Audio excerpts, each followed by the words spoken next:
Good afternoon. Happy Thursday. Happy New Year. This is the Call It Both Ways podcast, generally some basketball centric. Got Jeff Johnson here. This is Jeff Linder.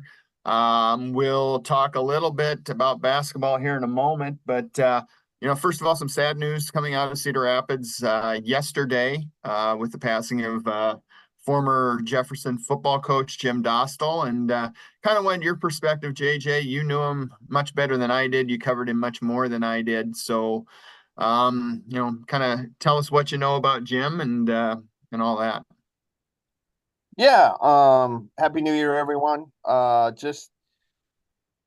Jim was a good guy. I mean, that's pretty much it. Always very friendly. Always said hello whenever you bumped into him. I mean, he was around the local football scene, as a player and a head coach and assistant coach for, I think he was a sophomore, started for Jefferson as a sophomore in like 1978 or 79, something like that. So, do the math there. That's a long time, 40 some years. Ended up had a circuitous route to college on the football field, but was an All-American linebacker for the Hawks and was part of their a major part of their very first NCAA Division III football playoff team in 1986. And then, he got into coaching and was Jefferson's head coach for 6 seasons and took them to the Class 4A semifinals in 1992. Tremendous team. Had his what was his philosophy? Collision philosophy. He wanted to play very physical football, and his teams did. And then, after a stint at Jefferson, he was assistant coach at for a number of years on a volunteer kind of basis. He remained a teacher at Jefferson, and then coached with Mark Bliss over at Cedar Rapids Prairie. They were good friends, best friends, as Mark told me yesterday. Bliss was a vagabond, kind of went, as you know, Jeff, kind of was all over the map, really, as a head coach. Arkansas, Missouri, Colorado, Kansas, Oklahoma. I mean, he'd been a lot of different places, and Dostal was the one that tipped him off about the job opening at Cedar Rapids Prairie, and Bliss applied for it and got it. And said, "All right, I'll take the job, but only if you become my defensive coordinator, Jim." So that they did, and then, as we all know, Bliss stepped down last year to take care of his ailing adult daughter, one of his daughters, who's battling cancer, and Jim, I think was this past fall was still doing chain gang during football games on Friday nights. So, good guy. Dostal name around here is obviously very familiar. He influenced a lot of people, not just on the football field, but certainly as a longtime social studies teacher and instructor. So, sad news, Jeff. Only 59 years old, way too young, obviously. So we all send our best, our prayers and thoughts to the Dostal family during this time. Yeah. So, and the Jefferson community as well. It's it's a hitting very shame. hard. So, hitting very hard, no doubt. So yeah. So, all right. So basketball, we're back from the break. A smattering of games Tuesday, both boys and girls. Anything really catch your eye Tuesday? not really. I don't think we had rankings with the last time that we had a podcast. Did we on the boys' side? I don't believe so. I think those came out a day after we taped. So we do have some of that. I guess maybe to talk about a little bit. I can pull them up here real quick. The IHSAA, as we all know, is puts together rankings multiple times a year. These are the first ones. I think everybody's meeting this weekend, so we'll have another batch on Monday. But looking at like Class 4A at Cedar Rapids Kennedy was your number one team. West Des Moines Valley 2, Dubuque Senior 3, Linn-Mar 4, North Scott at 5. Then Waukee, Ankeny, Centennial, Ankeny, and Iowa City West round out your top 10. Class Before we 3. go on, so Kennedy's number one. Yeah, that's no surprise. Are you a little surprised with what Linmar's done so far this Very year? much so. Very much so. Didn't really see that coming, and I'll be honest about that. Have a pretty lead player, Davis Kern. That kind of leads things, but I mean it's a very tight group. There's only really about 6 players in the regular rotation, but they play very well. They're very cohesive on the offense and defense sides. And they won a lot of close games so far. So it's nice to see the Lions back up there. It's been a long time.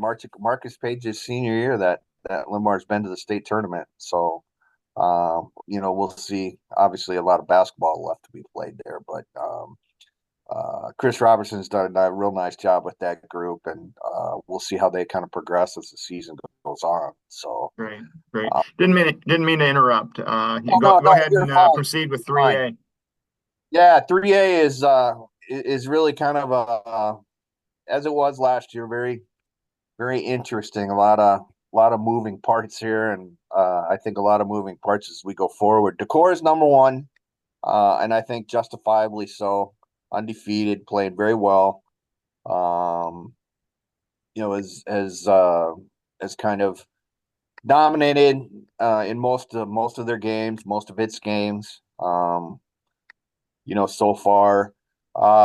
Clear Lake 2, ADM, Solon's in there at 4 and undefeated. Really hasn't faced too tough of a schedule so far this season, but has knocked them all down and beat them. So they're 4. Waverly's 5. Waverly Shell Rock.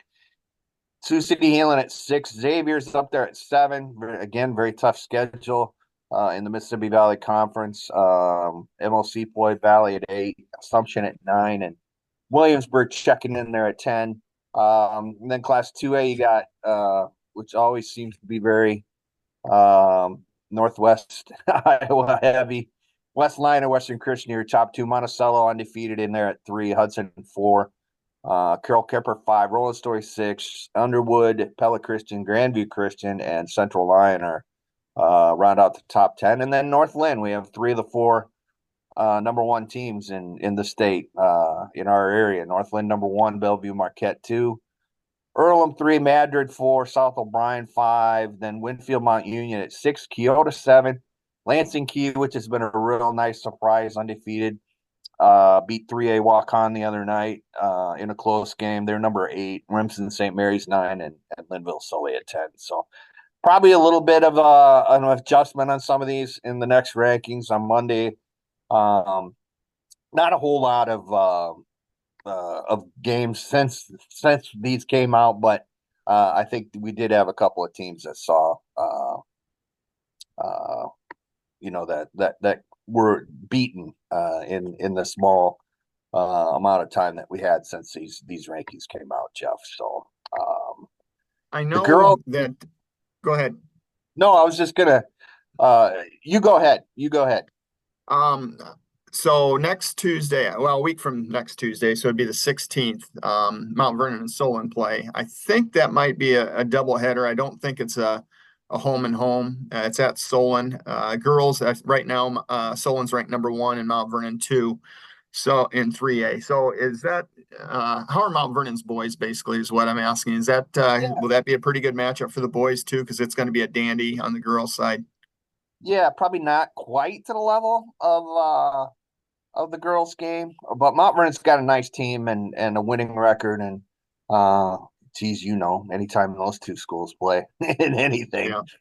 it's intense. Let's put it that way. So, yeah, that'll be great doubleheader. Yeah. People need to get out there. So Yeah, that'll be a goodie. So so next rankings come out what next Tuesday, did you say, or yeah, next look on that. early next week? Let's see. I think late Monday morning, late or early Monday afternoon sometime.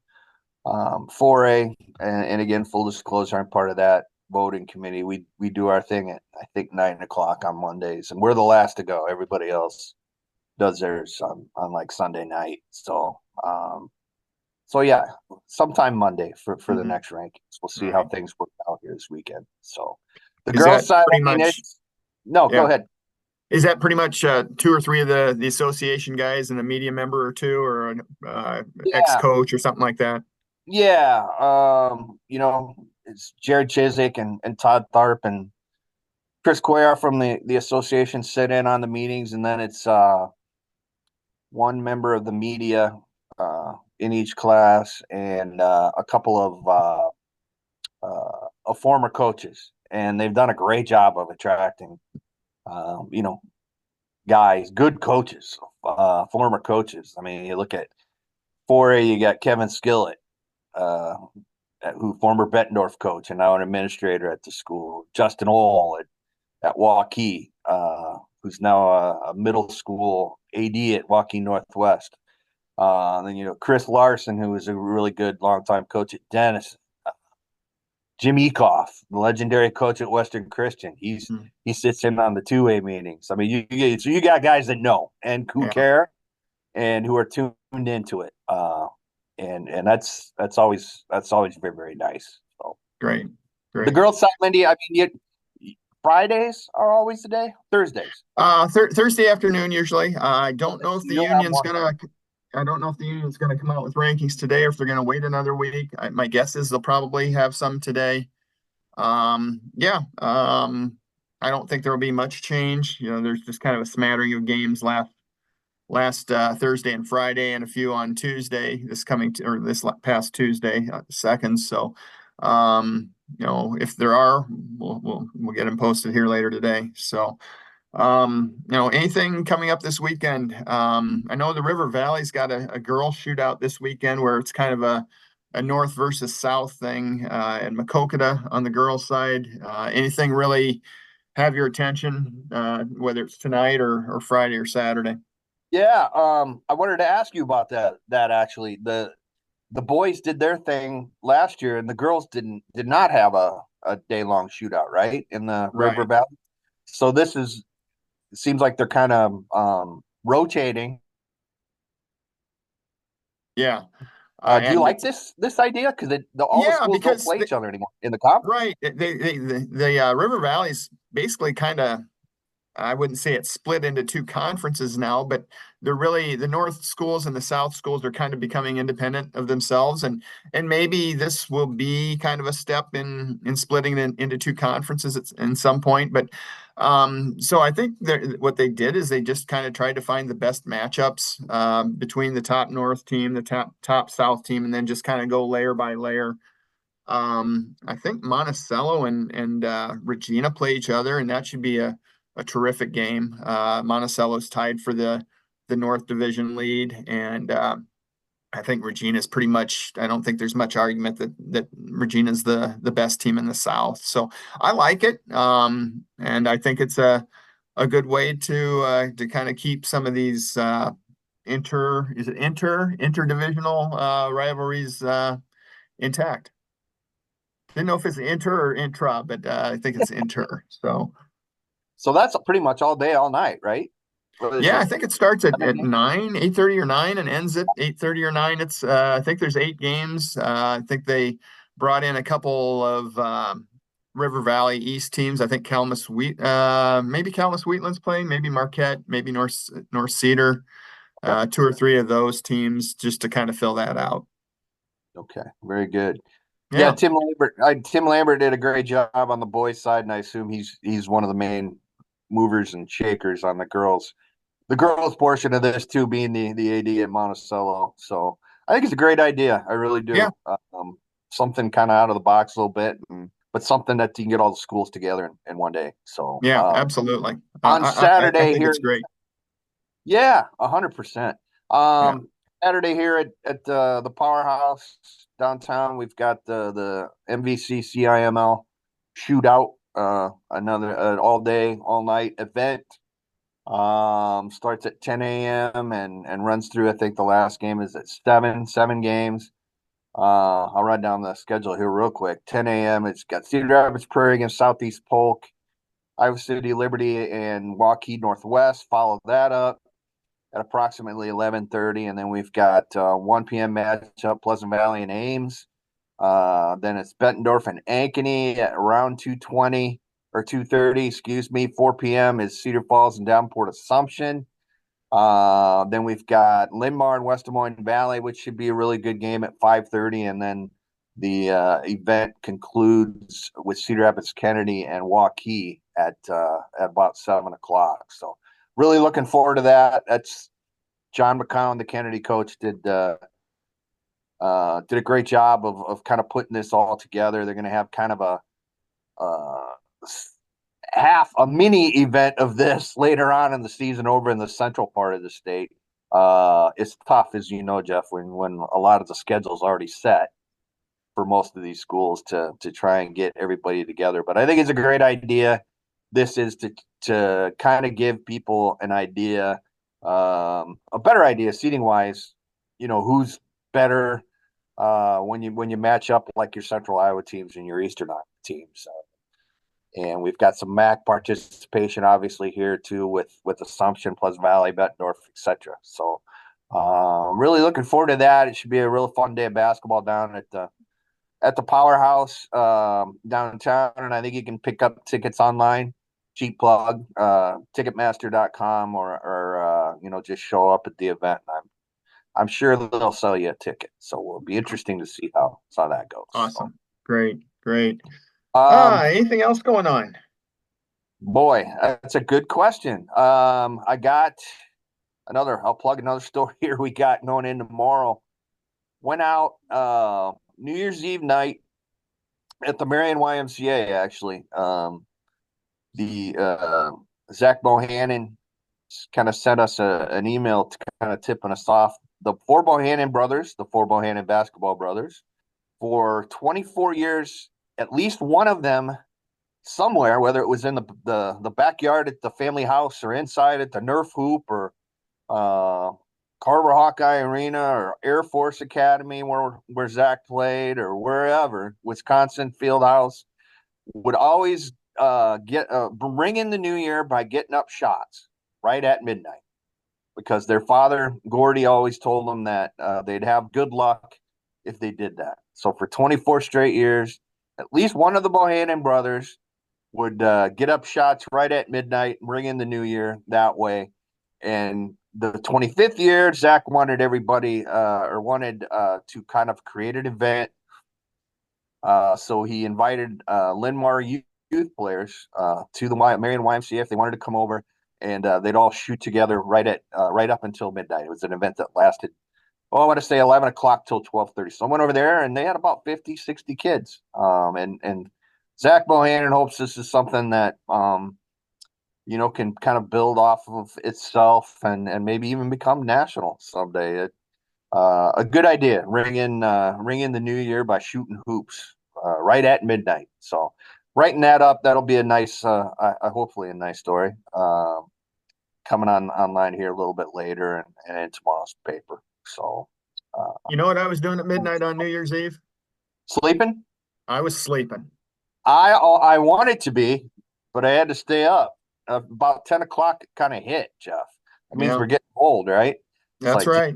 Let's go to bed. Hey, man, let's talk Hawkeye women's hoops. I'm going to let you tell people about your Kate Martin story first and foremost. Very good story. The glue girl. Oh, thanks. Yeah. And, sixth-year player. People have called her the glue. People have called her a lot of good things. She's she's a 4-year captain. She was the captain on this team from the time she was a redshirt sophomore. So that says plenty about Kate Martin, just how her teammates, how the coaching staff feels about her. She's been a Hawkeye wannabe since she was very, very little. Her mom is the sister of Julie Fitzpatrick, who is the spouse of Jan Jensen, assistant coach under Lisa Bluter. And what's that? Aunt Jan, right? That'd be right? She's Aunt, or Jan Jensen is. Oh, I think so. Yeah. Okay. So, you grew up with. Yeah, that's great. Yeah. So she was started going to camps when she was a little squirt at Iowa, and yeah, now she's a 6-year player. She's had a distinguished career at Iowa, and caught up with her over just before Christmas break, and had a good conversation with her, and with both of her parents, and with Jan, and just wove a few other quotes in there too. I think it turned out all right. And Kate is she's somebody that you'd certainly want as a teammate, certainly want as a friend if you were that age, and just a great kid. And it's uh, yeah. So if you get a chance and want to put a few minutes together, give it a read, and it'll be in the paper tomorrow. Highly recommended, folks. She'll be a coach someday, huh? You think? She'll be a coach someday soon. Okay. She could coach at the college level now, Wow. as an assistant, and I think she'll be a really good D1 head coach somewhere within 10 years. Wow. I think she's that good. She'll be a good culture builder, good. She knows the game. Her dad was a football coach, and that's another thing. Kate was a football player growing up. She was a quarterback and linebacker. She liked to hit people, it sounds like, until the boys got a little bit bigger. So yeah, she's got a very good future in coaching ahead of her at some point, whether that's in Iowa City or somewhere else. We'll see. All right, we were talking before we started podcasting here. The kids called Caitlin Clark's winning shot the other night a 40 burger. Is that accurate? Well, she had 40 points, so the cool younger generation said she had a 40 piece. A 40 So piece. a Okay. 40 piece or a 40 burger, or I don't know. I just say she had 40 points, which is not uncommon. She's great, and kind of did some number crunching earlier this morning, and that's online too. She's 338 points away from the NCAA national scoring record. She's got 3189 right now. Kelsey Plum's got the record with 3527. So if she stays at her current 31.5 point per game scoring average, she'll catch Kelsey Plum in the third quarter against Michigan on February 15th. Heck of a game the other night against Michigan State, huh? Yeah, I'll tell you, that second quarter was dismal that Iowa played. They scored 10 points in the second quarter. That's a season low for a quarter. But they snapped out of it. Michigan State rallied from I think a 9-point deficit in the last 10 or 12 minutes, got even, and Clark had a really good big block at 71-71. They came down and got two out of three free throws from Molly Davis on a foul 3-point attempt, which probably should have been called on the floor. Michigan State came down and scored to tie it at 73, and then Clark does what Clark does and hits a fadeaway three from probably 28, 30 feet, and that's ball game. I guess the sign of a good team is when you win when you maybe don't play your best, right? Yeah. Is that the old Yep. cliche? And I would say Iowa probably had a B- performance against Michigan State, and they cut it close. They never trailed late, but boy, it got kind of nervous. But I'll tell you, it's and we've talked about this. 8 o'clock game on a Tuesday night, full house, and it was a full house, and ton of kids there, and it's